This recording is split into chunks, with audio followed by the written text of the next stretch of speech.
ଆଣ୍ଠୁର ଅସ୍ଟିଓଆର୍ଥ୍ରାଇଟିସ୍ ହୁଏ କ'ଣ? ଚାଲନ୍ତୁ ସେଲୁଲାର ଲେଭେଲରେ ଜାଣିବା।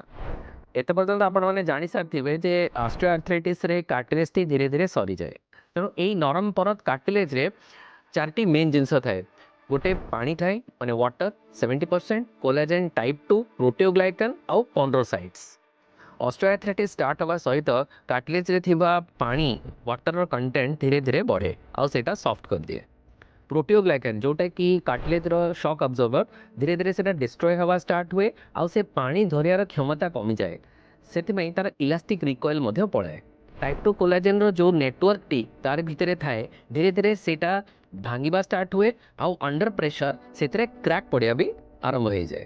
ପ୍ରଥମେ ପ୍ରଥମେ କଣ୍ଡ୍ରୋସାଇଟ୍ସ ନାମକ ଗୋଟେ ସେଲ୍ ଏଇଟାକୁ ରିପେୟାର କରିବାକୁ ଚେଷ୍ଟା କରେ, କିନ୍ତୁ କଣ୍ଡ୍ରୋସାଇଟ୍ ଡିଷ୍ଟ୍ରଇଂ ଏନ୍ଜାଇମ୍ସ କିଛିଟା ଥାନ୍ତି ଯେଉଁଟାକି ଧୀରେ ଧୀରେ ତା'ର ସେଇ ପ୍ରୟାସକୁ ବି ବନ୍ଦ କରିଦିଅନ୍ତି। ଜଏଣ୍ଟ ଫ୍ଲୁଇଡ଼୍ରେ ଥିବା ହାଇଲୋନିକ୍ ଏସିଡ଼୍ର କ୍ୱାଲିଟି ବି ଧୀରେ ଧୀରେ ଖରାପ ହେବା ଷ୍ଟାର୍ଟ ହୁଏ ଆଉ ଏଥିପାଇଁ ତା'ର ଲୁବ୍ରିକେଟିଂ କ୍ୱାଲିଟି ମଧ୍ୟ କମିଯାଏ।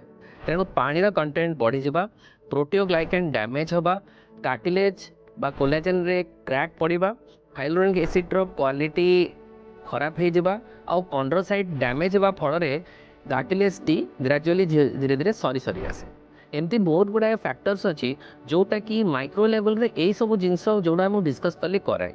ଆଉ ଏଇ କିଛିଟା କଜେସ୍ ବା ଫ୍ୟାକ୍ଟର୍ସ ଆମେ ନେକ୍ସଟ ଭିଡ଼ିଓରେ ଡିସ୍କସ୍ କରିବୁ।